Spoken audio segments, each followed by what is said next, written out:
Even an agreed-upon complete lack of evidence could not stop President Trump, Mark Meadows, and their allies from trying to overturn the results of a free and fair election. So let's return to that meeting at the White House on the evening of December 18. That night, a group showed up at the White House, including Sidney Powell, retired Lieutenant General Michael Flynn, and former Overstock.com CEO Patrick Byrne. After gaining access to the building from a junior White House staffer, the group made their way to the Oval Office. They were able to speak with the president by himself for some time until White House officials learned of the meeting. What ensued was a heated and profane clash between this group and President Trump's White House advisors, who traded personal insults, accusations of disloyalty to the president, and even challenges to physically fight. The meeting would last over 6 hours, beginning here in the Oval Office, moving around the West Wing, and many hours later, ending up in the president's private residence. The Select Committee has spoken with 6 of the participants, as well as staffers who could hear the screaming from outside the Oval Office. What took place next is best told in their own words, as you will see from this video. Did you believe that it was going to work, that you were going to be able to get to see the president without an appointment? I had no idea. In fact, you did get to see the president without an appointment. We did. How much time did you have alone with the president? And I say alone, you had other people with you, but right from his aides before the crowd came running? Probably no more than 10 or 15 minutes. Was in that... I bet Pat Cipollone set a new land speed record. I got a call either from Molly or Hirschman that I need to get to the Oval Office. So that was the first point that I had recognized, okay, there was nobody in there from the White House. Mark's gone. What's going on right now? I opened the door and I walked in. I saw General Flynn. I saw Sidney Powell sitting there. I was not happy to see the people who were in the Oval Office. Explain why. Well, again, I don't think they were providing. Well, first of all, the Overstock person, I've never knew who this guy was. Actually, the first thing I did, I walked in, I looked at him, and I said, "Who are you?" And he told me. I don't think any of these people were providing the president with good advice, and so I didn't understand how they had gotten in.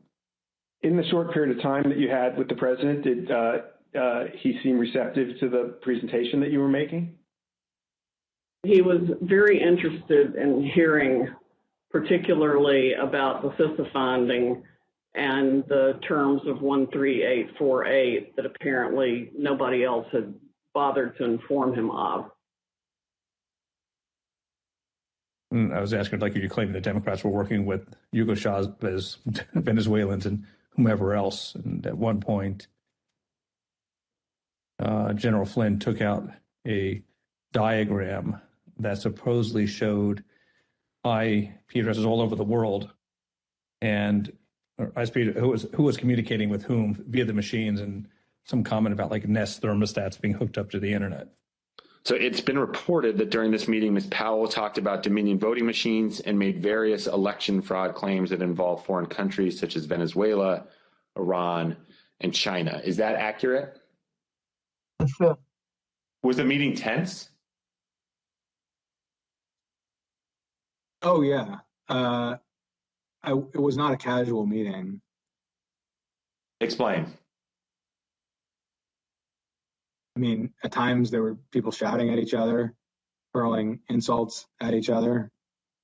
It wasn't just sort of people sitting around on a couch, like chit-chatting. Do you recall whether he raised to Ms. Powell the fact that she and the campaign had lost all of the 60 cases that they had brought in litigation? Yes, he raised that.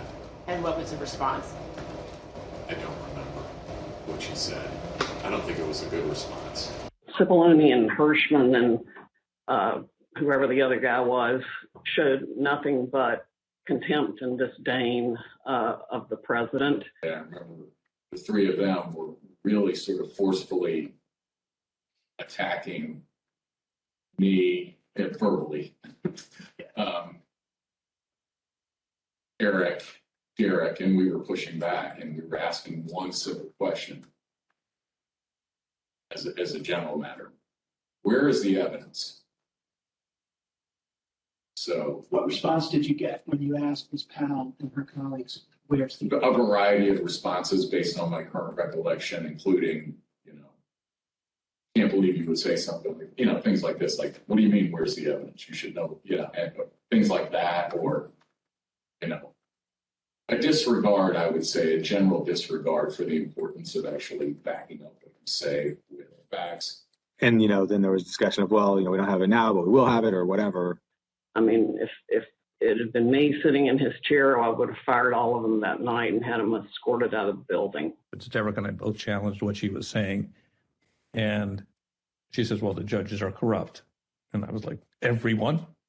Every single case that you've done in the country you guys lost, every one of them is corrupt, even the ones we appointed? And I'm being nice. I was much more harsh to her. So one of the other things that's been reported that was said during this meeting was that President Trump told White House lawyers, Mr. Hirschman and Mr. Cipollone, that they weren't offering him any solutions, but Ms. Powell and others were. So why not try what Ms. Powell and others were proposing? Do you remember anything along those lines being said by President Trump? I do. That sounds right. I think that it got to the point where the screaming was completely out there. I mean, you got people walk in, it was late at night, it had been a long day, and what they were proposing, I thought was nuts. I'm gonna categorically describe it as, you guys are not tough enough. Or maybe I put it another way, you're a bunch of pussies. Excuse the expression, but I'm almost certain the word was used. Flynn screamed at me that I was a quitter and everything, kept on standing up and turning around and screaming at me.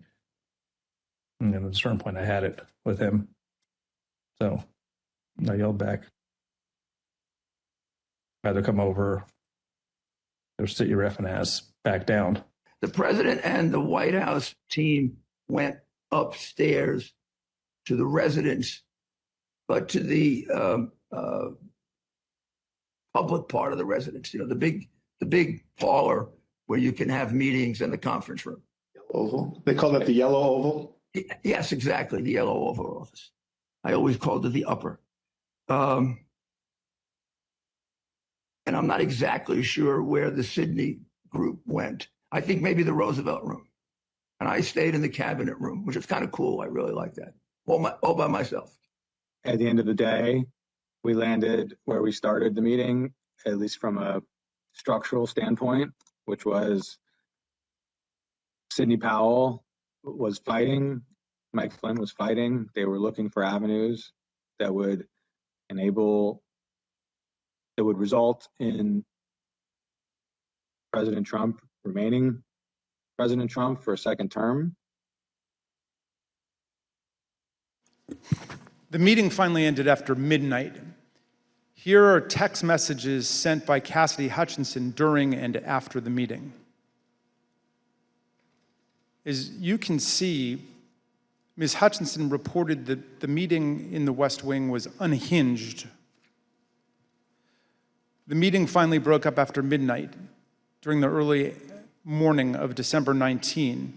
Cassidy Hutchinson captured the moment of Mark Meadows escorting Rudy Giuliani off the White House grounds to, quote, make sure he didn't wander back into the mansion.